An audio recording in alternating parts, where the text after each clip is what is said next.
Hi, I'm Evelyn, and when my own mother slapped me in court, it wasn't just a sting. It was her final attempt to erase me after forging my name to steal the house Grandpa promised me. They thought they could silence me, but they didn't know I held his hidden truth. A secret so explosive it could unravel their lies and expose their betrayal to the world. Stay with me, because this isn't just a family feud. It's a battle for justice that will leave you breathless. The air outside the Lake County Courthouse carried that late autumn bite, sharp enough to cut through my resolve, but not enough to keep people from pretending fall had passed. I stood alone near the concrete steps, a stained envelope folded in half and tucked into my coat pocket like a secret. I hadn't seen my parents in months, not since the last dinner where my mother asked if I'd finally decided to do something respectable.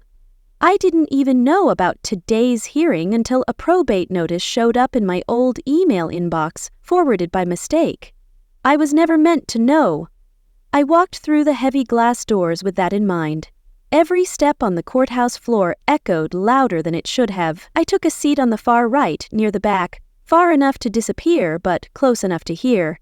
And then they walked in like it was a fashion show. Lila, heels clicking like gunshots, her icy stare daring anyone to challenge her. My mother, in her usual charcoal blazer, the one she wore to church and to funerals. And my father, always trailing behind, a silent enforcer of her will. None of them looked my way, not even once. Judge Raymond Carter cleared his throat and called the hearing to order. He was the kind of man you'd trust to settle a neighborhood feud, steady, unyielding, likely a man who judged character as much as evidence. When the will was read, I expected nothing. What I didn't expect was my name. Not as a beneficiary, not even a footnote, just as a witness. Then came the page, the one that made my palms go cold. This document includes the signature of Evelyn Harper as verification, the clerk said. I felt the blood rush out of my face. I didn't sign anything. The judge looked at me. Miss Harper, is this your signature? My voice trembled before my lips parted. No, sir, it's not. My mother let out a sharp breath through her nose. You're lying to disgrace us, she snapped. I never signed it, I said again, louder this time. The room shifted. Quiet, heavy, like everyone was holding their breath, waiting for something. And then she did it. Her palm cracked across my cheek with such force. I heard the gasp ripple across the courtroom. My mother right there in front of the judge, the lawyers, the clerk, the strangers watching like they were seeing a scene from a TV show. You'll pay for defying me, she hissed. My father stood. Enough! You're embarrassing yourself. Lila leaned over with that venomous sneer and whispered, You're nothing but a parasite, always leeching off our family's name. I didn't respond. Couldn't. The judge banged his gavel once and announced a brief recess. I rose slowly. My cheek burned, but it wasn't the slap. It was everything behind it.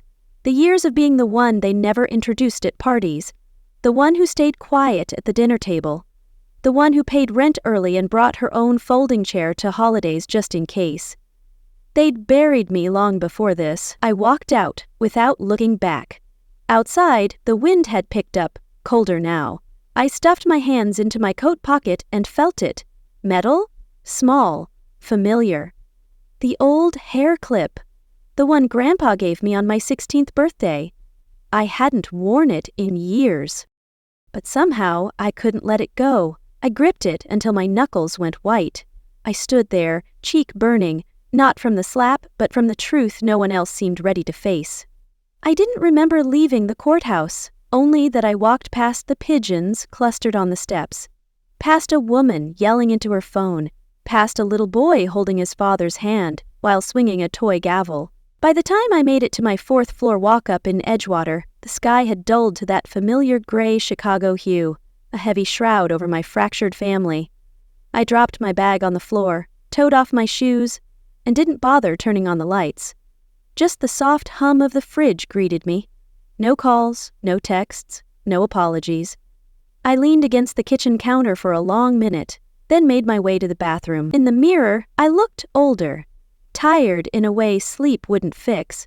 My cheek was still slightly red, but it was the look in my eyes that stopped me. Not pain, not even anger yet, just the deep ache of knowing you never really belonged where you thought you did. I set the hair clip on the sink. The silver had dulled with time, but I could still see the tiny engraving on the inside. A carved promise. For Evie, the keeper of truth. Grandpa had once told me that was my lucky year, said I'd done more helping on the farm that summer than any adult. I blinked, and suddenly I was back on his porch. I must have been 16. We were sitting on the old swing that groaned with every sway. He had a paper napkin folded twice in his hand. "I don't have much for girls," he'd said, "but I figured every young woman deserves something shiny now and then." Inside the napkin was that very clip. Just simple silver smooth edges, a clasp that clicked into place with confidence. "Someday," he said, his eyes piercing the horizon, "they'll forget what you've done, but not me. This is my vow to you." Then he looked at me real serious. "And when I'm gone, don't let them push you out. That house, it's yours. Not 'cause you're the baby, not 'cause I pity you, but because you earned it. Every nail, every box of nails you held while I fixed the roof, every pie you helped bake, even if the crusts were lousy, you earned it." It was the only time he'd ever said anything like that. Grandpa wasn't a man of sentiment, but he never broke a promise. A knock pulled me back to the present. I peeked through the peephole. Mr. Benton, Grandpa's next-door neighbor for over 25 years. I opened the door slowly. "Evening, Evelyn," he said with that raspy voice of his. "Didn't want to call. Figured I'd just come by." He held out a small tin of empanadas, my favorite golden crust, still flaky, and a worn manila envelope. "You want to come in?" I asked, stepping aside. "I'll just stay a minute," he said, but he eased into the chair as if unburdening a heavy secret. He handed me the envelope. "Your grandfather gave this to me, told me to hold on to it, said if things ever got messy, I'd know when to pass it along." I sat down across from him, tin unopened. My fingers trembled slightly as I pulled out the letter. It was dated just 8 weeks before he passed. The handwriting was unmistakably his. Curled letters, uneven lines, but steady.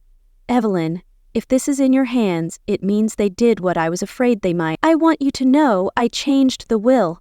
The house is yours. I filed it with my attorney. You'll find the paperwork under the drawer in the study where we kept the old farm ledgers. They may try to say otherwise, but don't let them. You earned this. You stayed. You showed up. That counts for something. Don't let their noise drown out the truth, Grandpa." I swallowed hard. Mr. Benton was watching me gently with eyes that knew the cost of betrayal. "Thank you," I said softly. "I didn't know I always hoped he saw what I tried to do." "He did," Mr. Benton nodded. "He told me all the time, called you the quiet backbone, said you held more weight than the rest of them combined." He patted his knees, then stood. "I'll leave you to it, but if you need help, you knock." When the door shut, the silence returned, but it didn't feel so empty anymore. I turned to my bookshelf, pulled out a small box where I kept old paperwork. Tucked between receipts and expired coupons was a Walmart return slip dated 8 months before Grandpa passed. It had my full signature, and the middle initial, Evelyn J. Harper. The court document from this morning, it said, Evelyn K. Harper, K for nothing. I've never used a K in my life. I dug through my drawers, found more documents, bank statements, my college ID, a notarized lease agreement, all with the same signature. J, they didn't even try that hard. I sat at the kitchen table, spread the documents out. The more I looked, the more I realized whoever forged my name didn't know me at all. Not even enough to get the smallest detail right. And yet, they had the gall to erase me.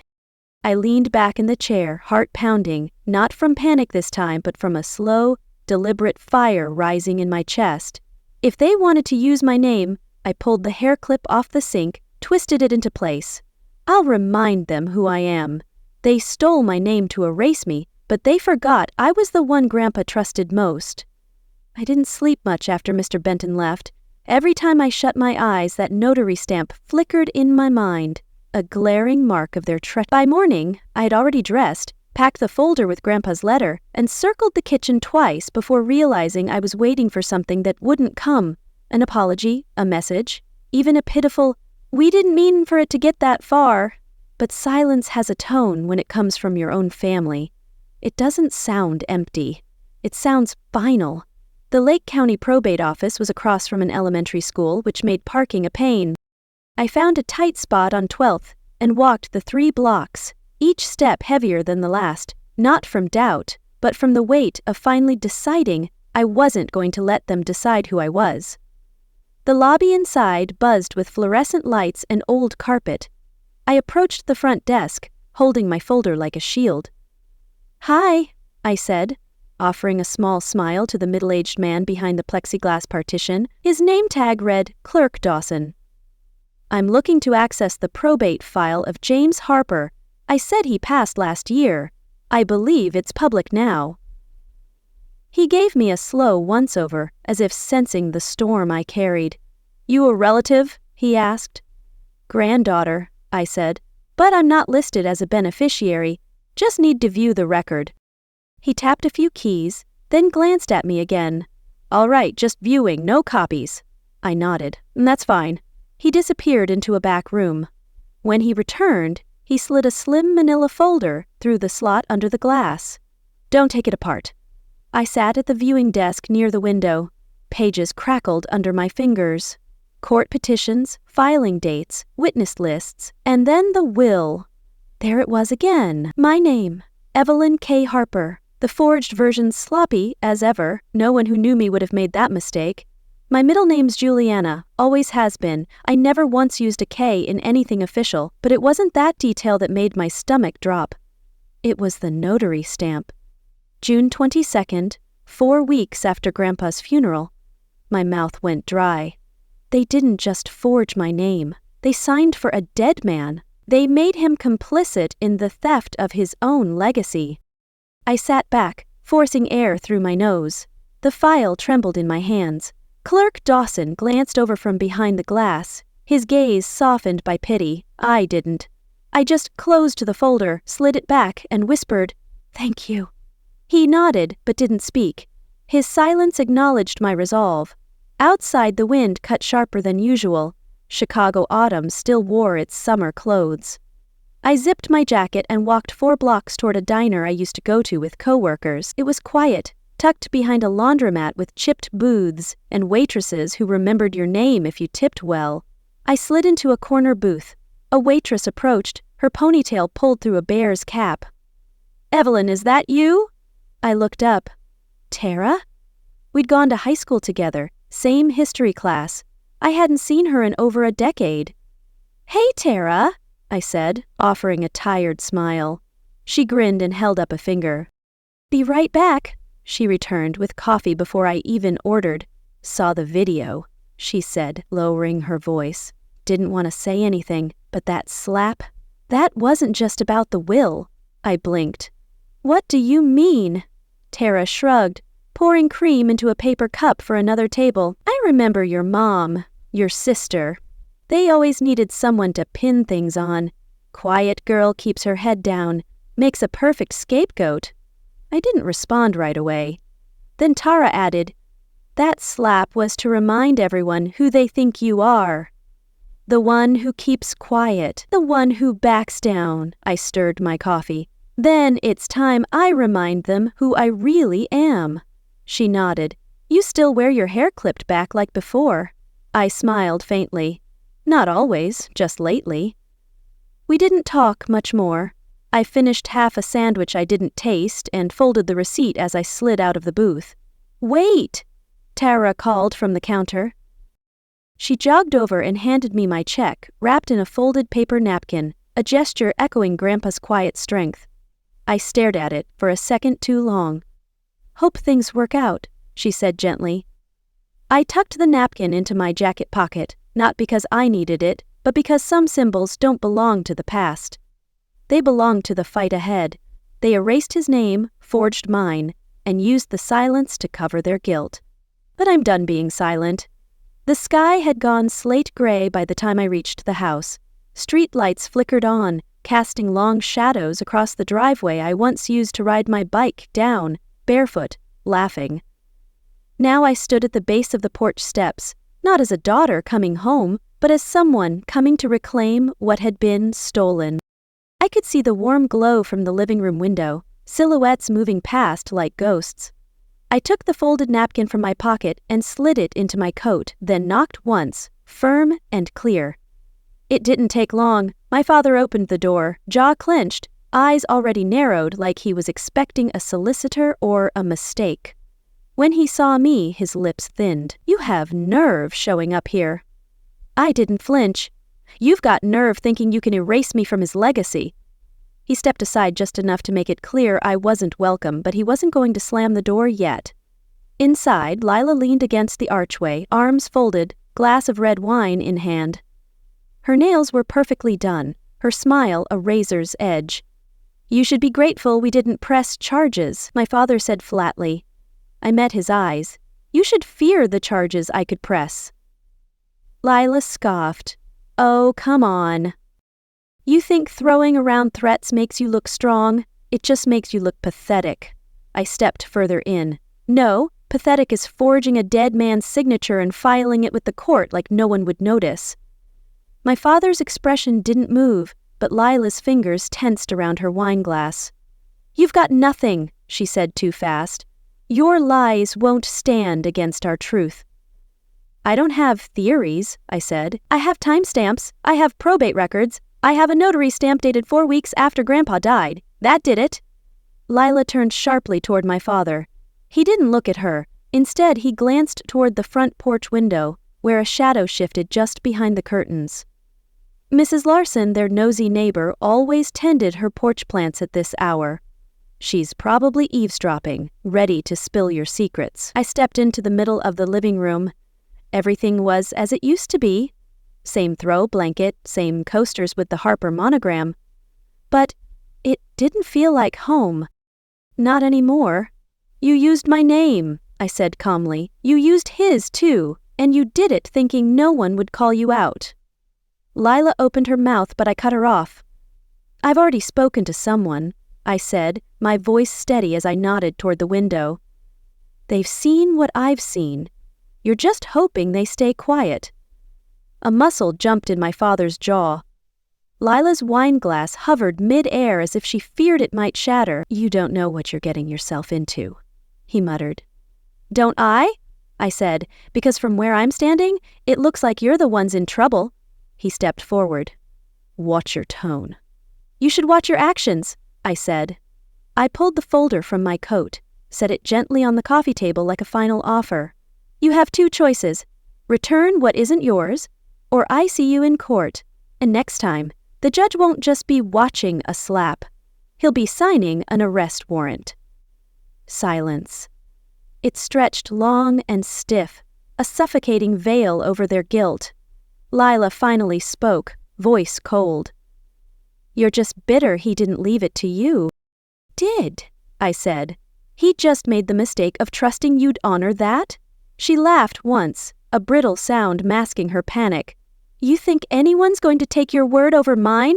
"No," I said, reaching into my coat one last time, "but they'll take his." I pulled the folded napkin from my pocket, walked to the coffee table, placed it on top of the folder, a silent challenge to their deceit. "Lila," I said softly, "he used to write blessings on these." She stared at it, suddenly unsure. "Let's see what you write," I added, "when the blessings run out." I turned and walked out. The air outside hit different this time. Not colder, just clearer, like I'd walked through the fire and found the path waiting on the other side. By the time I walked up the narrow stairwell to my apartment, the adrenaline had worn off. My shoulders ached from holding them high, spine-locked in that defensive posture I learned too young and wore too long. I shut the door behind me and let the darkness hang for a beat before flipping the switch. The room was quiet. Too quiet. No echo of voices, no footsteps overhead, just the hum of the old fridge and a draft slipping through the cracked window above the sink.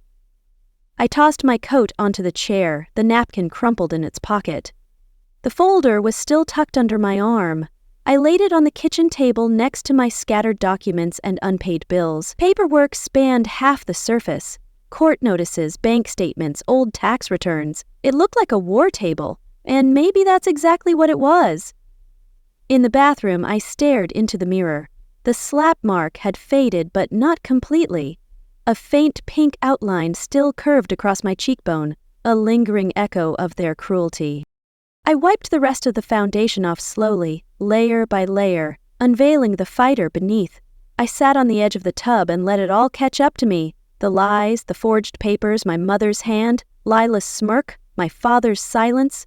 It was like my family had gathered every ache I'd ever swallowed and turned them into ammunition. Tears came, not in a torrent, not sobs, just a quiet sting. A release of years spent unseen. I wasn't crying because I was weak.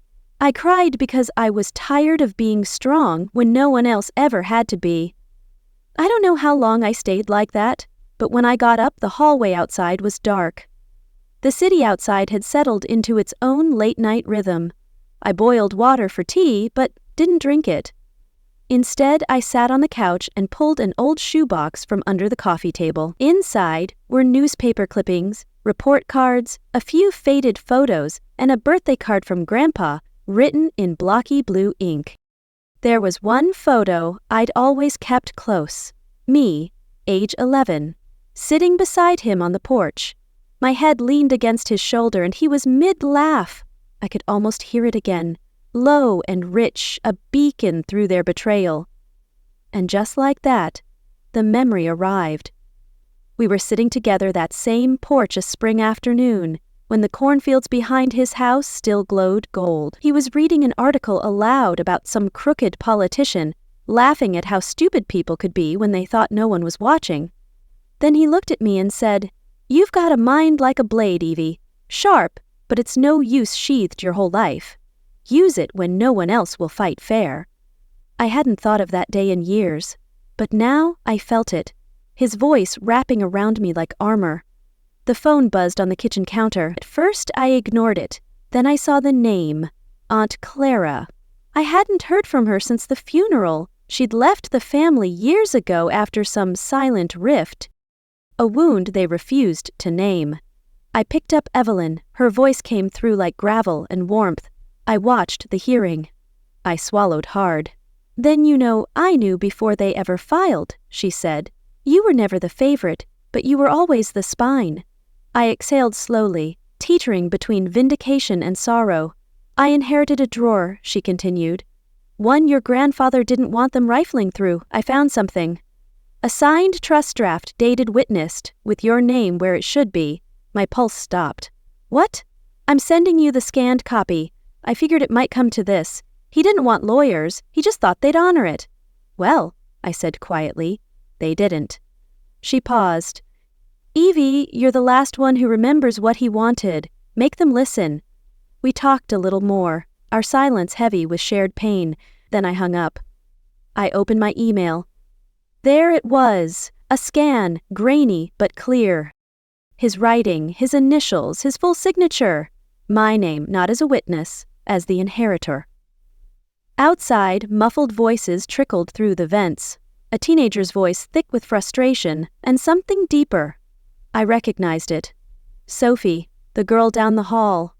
Her mother had remarried last year, and ever since I'd noticed Sophie staying out later, walking slower when coming home. I opened my door. She sat, slumped against the stairwell wall, hoodie pulled over her head, eyes rimmed red. "You okay?" I asked gently. She didn't answer at first. Then she sniffed and wiped her nose on her sleeve. "My mom says I ruined everything. Says if I'd kept my mouth shut, he wouldn't have left." My chest ached. "I didn't say anything," she added, voice cracking. "I didn't tell anyone." I sat beside her on the cold step, hands folded in my lap. "Sometimes silence lets them win," I said. "I learned that the hard way."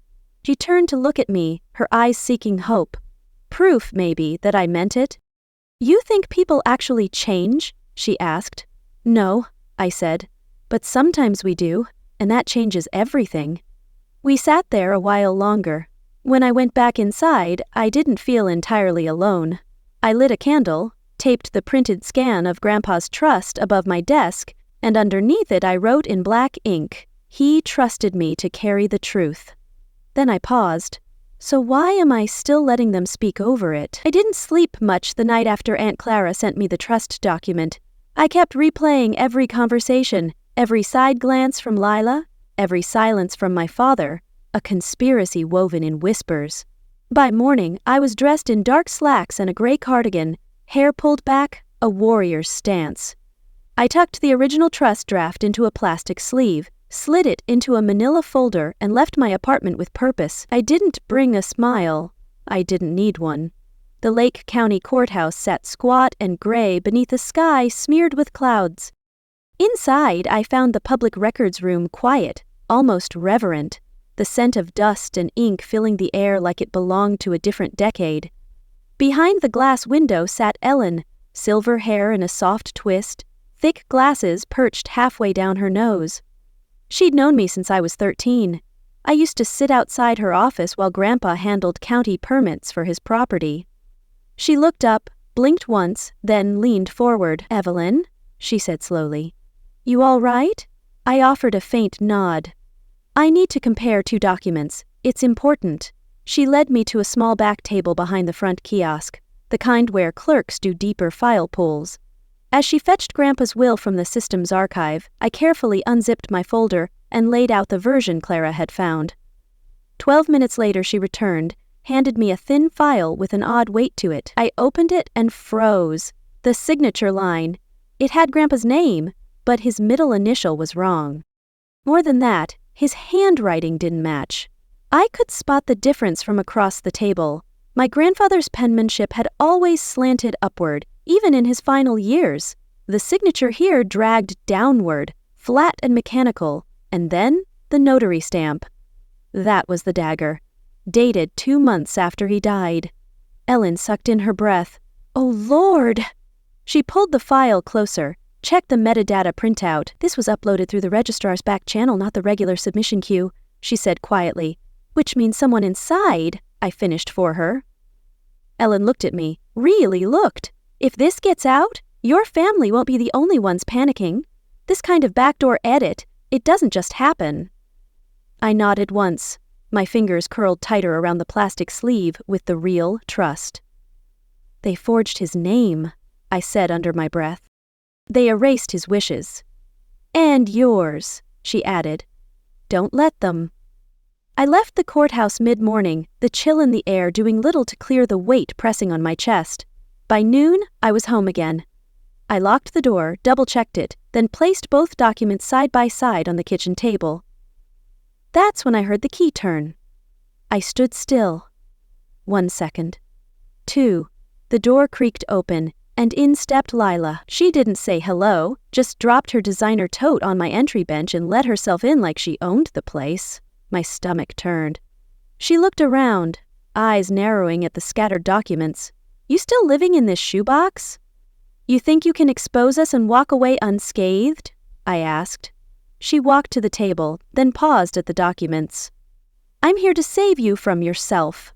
"No." I said, "You're here because you're scared." Lila crossed her arms.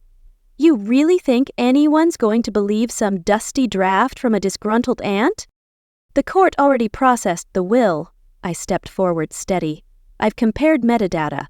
I've spoken to Ellen. The notary dates after he died." Lila flinched.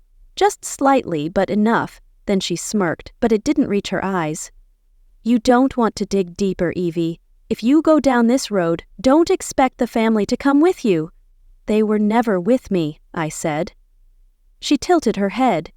"You always were unstable. Grandpa said it himself. You were too emotional to be trusted with anything serious." I didn't blink. "Then why was he whispering my name at the hospice?" I asked when he thought no one could hear. Silence. Lila shifted her weight, dropped her eyes for a second, then turned and walked toward the door without another word. The click of it closing behind her wasn't final. It was a threat wrapped in silk. I sat down. My hands trembled, but not from fear. From fury I was learning to hold. As daylight faded, I moved through the apartment like a ghost, folding laundry, watering a plant that hadn't bloomed in months, checking emails, and then I saw it taped to my front door. White paper, red stamp header, see and desist. Intent to pursue legal action filed under the name Elliot Harper. No lawyer name, no letterhead, no official seal. It was a bluff. A fake. I peeled it off, shut the door, and leaned against it. They were willing to forge documents, willing to fabricate legal threats. And still, they underestimated me. I walked to the living room, turned on the desk lamp, and picked up the real trust draft. My thumb brushed over the ink over my name written in Grandpa's hand. "You can threaten me with silence," I said aloud, voice low, "but you forgot. I know where the real record lives. I didn't answer the phone. I didn't open the door when someone knocked at noon. I didn't touch the toast I made at breakfast. I simply packed everything I had, Clara's documents, the forged ones, Grandpa's scribbled notes, and headed to the place that had always held the quiet truth, the Public Library Archive on W. Belmont. The walk gave me space. Wind brushed through my sleeves, not as a chill, but a reminder. I was moving forward. The archive room was cold, quiet, and overlooked, the perfect place to be forgotten, which is probably why Grandpa used it so often. I remembered coming here as a teenager, watching him flip through zoning ledgers with his glasses perched too low on his nose and a thermos of coffee in his coat pocket. Today the shelves were the same, the corners dusty, the desk lamps dim, but in the farthest row, near the family deed section, I found the record book he used to log in under our surname, Harper, property, medical, financial. It was tucked between entries, wrapped in waxed paper and labeled in Grandpa's handwriting, "Clara, for when they pretend she never mattered." I took a sharp breath. My fingers shook as I lifted the paper and the binder underneath it. Clara, my aunt, who hadn't been invited to a holiday dinner in over 12 years, the one they called too soft, too poor, too bitter. She was the one he gave this to. I called her from the library stairwell, my voice steady. "Evelyn?" she asked, cautious. "They told me you'd forgotten me, too." "I remembered you," I said. "Can we talk?" We met that afternoon in a booth at Tina's cafe. She wore the same navy peacoat from years ago, its frayed edges a testament to her exile. But her eyes were still fire. She didn't waste time. Set a small locked binder on the table between us. "Your grandfather gave me this the week before he passed," she said softly. "Said to give it only to the one who comes asking the right question." She slid it across. I opened it. Inside was the unaltered version of the trust, my name clearly marked as the primary inheritor, Grandpa's signature at the bottom, and a post-it in his handwriting. "This is who carried me when they didn't show up." Below it, folded receipts from the hospital, wire transfers. The charges were paid not by my parents, not by Lila, but by me. I remembered that night emptying my savings, calling from my studio apartment, telling the hospital billing desk, "Yes, charge it to this card. No, I don't need a thank you." Back then, I didn't do it for thanks. Now I finally knew he saw it. There was a letter, too, folded into thirds, brittle at the edge. "To Evelyn, they'll say you're difficult. They'll say you're wrong. But I knew which one of you stayed." Oh, the line, girl. The truth lives in quiet hands. I didn't cry. I didn't break down. Instead, I looked up at Clara. She nodded once. "Go get them," she said. By sunset, I was at my desk again, this time with intention. I opened my laptop, pulled up my affidavit template, and began typing. Each line was a record, a timestamp, a truth that had been buried but never erased. By the time the affidavit was 12 pages deep, I had attached every supporting file, notarization discrepancies, transfer logs, signature overlays, all labeled, all dated. I included screenshots of the metadata Ellen had helped me uncover. I added a final paragraph detailing the intimidation tactics, the forged cease and desist, the slap in court, Lila's break-in. My last sentence read, "This affidavit is submitted without threat, coercion, or expectation, only with the belief that truth deserves air." and then I made the call. "The State Ethics Office, ma'am," the voice on the line asked. "Are you prepared for what comes next?" "Yes," I said. I was born into it. The next step was purely mechanical. I uploaded the affidavit to the court's secure drop, selected confidential judicial review. Then I scheduled 3 deliveries, one for the probate judge, one for the ethics review board, and one for Elliot's own law office, all to arrive at exactly 9 a.m. As I sealed the last copy in an envelope and placed it by the door, I opened my phone. On the local news app, there was a gala live stream already playing. Elliot and Lila, arm in arm, smiling before a banner that read Harper Foundation for Legacy Growth. They posed, laughed, waved, their facade a fragile mask. I turned off the phone, walked to my kitchen, poured a glass of water with steady hands. They'd smiled tonight, but morning was coming, and I was bringing the light. The sun hadn't cleared the courthouse roof yet, but the parking lot was already crawling with movement, lawyers arriving in quiet suits, local reporters in quiet clusters, and a low buzz that didn't match the usual hush of probate proceedings. I walked in without a crowd, without an entourage, just me and the sealed truth I'd already handed over 10 hours earlier. The real show had already started. At exactly 9 a.m., Clerk Monroe opened the sealed submission file in the court's document management system. The courtroom screen flickered once, then filled with my affidavit, time-stamped, watermarked, and backed by state encryption. Nothing screamed, nothing announced itself. It just appeared like the truth does when it's ready to speak. I didn't need to say a word. My file had already done the talking. Across the aisle, I caught Lila mid-conversation with her counsel, unaware of what was coming. Elliot sat behind her, cool as ever, sipping coffee like it was just another Wednesday. The judge entered. "Docket 2B, Harper Estate Dispute. We've received an overnight affidavit with substantial attachments and a notarized statement from Ms. Evelyn Harper."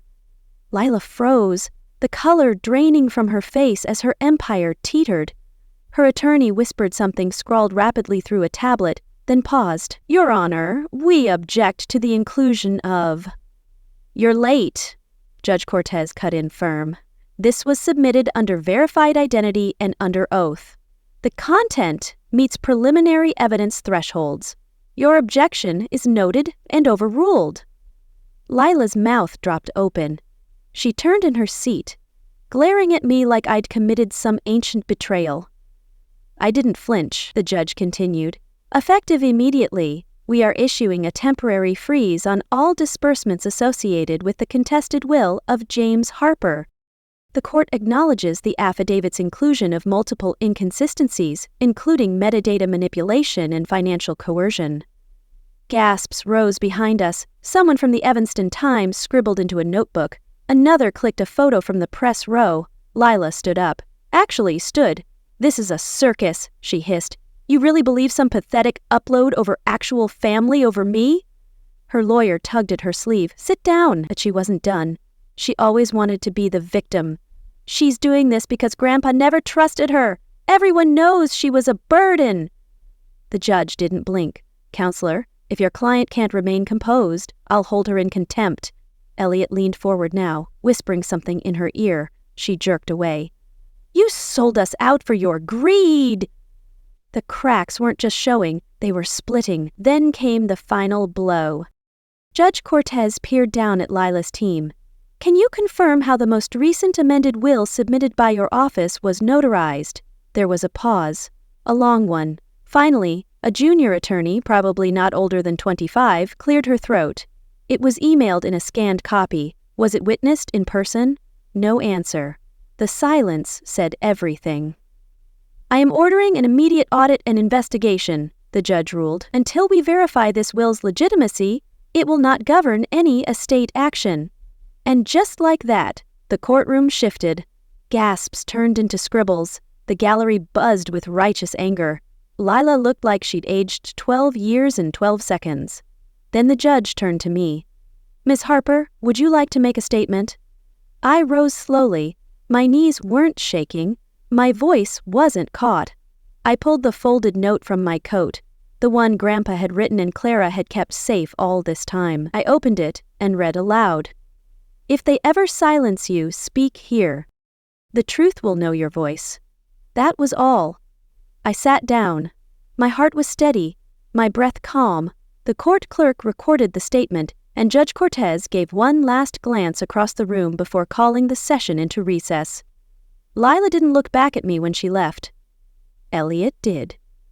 He looked like a man who realized too late that he'd bet everything on silence, but I wasn't the quiet one anymore. It had been 6 weeks since the courtroom went still and their masks fell. Since then, I hadn't heard from my mother or Elliot or even Lila. The silence from that side of the family tree wasn't new, but this time it was hollow, not heavy. What I did receive was an envelope from Attorney Baxter, inside one crisp sheet, bearing the final court ruling. The contested will is declared void. The previous trust is reinstated. Evelyn Harper is named as sole beneficiary per original document. No fanfare, no formal apology, no televised confession of guilt, just a printed judgment. The same afternoon, a second envelope came. No return address. No handwriting on the front, just a generic card tucked inside. A watercolor of lake reeds. Inside, in printed type, it read, "Sorry for everything. They never should have dragged you in." No signature, but I didn't need one. It smelled like Elliot's cologne, a faint trace of his cowardice. I didn't cry. I didn't call him.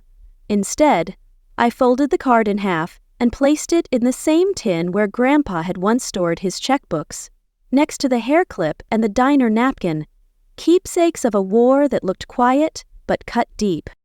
Later that week, I returned to the old house, my house now, legally speaking. The lock was the same. The light still flickered in the hallway if you didn't hit it just right. I hadn't stepped foot inside since the month he passed. Dust hugged every corner. The air smelled of dry wood and lemon oil. It was like time had paused here, waiting for someone brave enough to press play again. I wandered into the kitchen, running my fingers along the counter I once sat under as a child, hiding from Lila after she'd yelled about spilt paint or broken buttons. My foot bumped something near the lower cabinet. When I crouched down, I found it wedged in the dark space between the back panel and the wall. A thin envelope, yellowed at the edges, no stamp, no date. It wasn't addressed to me. The name written across the front was Lila's. I sat down right there on the kitchen floor, opened it gently. His handwriting was as sharp and familiar as ever. "Lila," it began. "You always knew how to get what you wanted. I admired that about you, but I also worried because sometimes you use that gift to take, not protect, especially from her. I wish you'd seen her as more than a shadow to step over. She's your sister. She always was. And if she ever comes back here, don't shut her out again. She was never invisible. You just stopped looking." I folded it back and stared at the ceiling. No tears came, just a quiet ache. A wound that whispered of lost chances. I left the house without taking anything but that letter. Outside, the sky hung low, soft and overcast. A reminder that some battles leave scars, not triumphs. I crossed the street to the old neighbor's porch. Mrs. Conway was out watering her lilacs. When she saw me, her eyes widened. "Evelyn Harper," she said like it was both question and memory. "You're the quiet one, the one he trusted." I smiled. "Still am." She invited me in. We sat over black coffee and crumbly apple tarts. "He loved you, you know," she said. "Always said you listened when no one else did." Before I left, she disappeared into her hall closet and came back with a dusty cloth-wrapped book. "He dropped this off with me years ago, told me to give it to you someday." I took it home and opened it in my lap that night. Inside was a journal, not the kind people write secrets in, but the kind they use to remember. Lists of birthdays, scribbled grocery reminders, and halfway through a folded sketch. A little girl sitting cross-legged on a porch step, hair wild, mouth mid-laugh, pencil lines faded but firm. He had drawn me. That night, I didn't sleep. I didn't need to. The next morning, I contacted a local nonprofit legal aid center. I signed over half the estate in Grandpa's name, earmarked for women in contested inheritance cases. The rest I kept, not to live rich, not for revenge.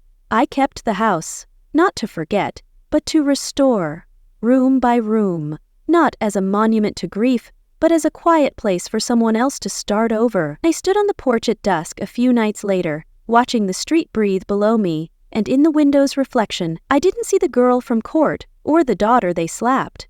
I saw a woman who outlived their silence. I never got their apology, but I got something better. Proof I was his legacy. Yet the emptiness of a family lost lingers. The house stands as his gift, but some nights I wonder if truth was worth the cost of their love.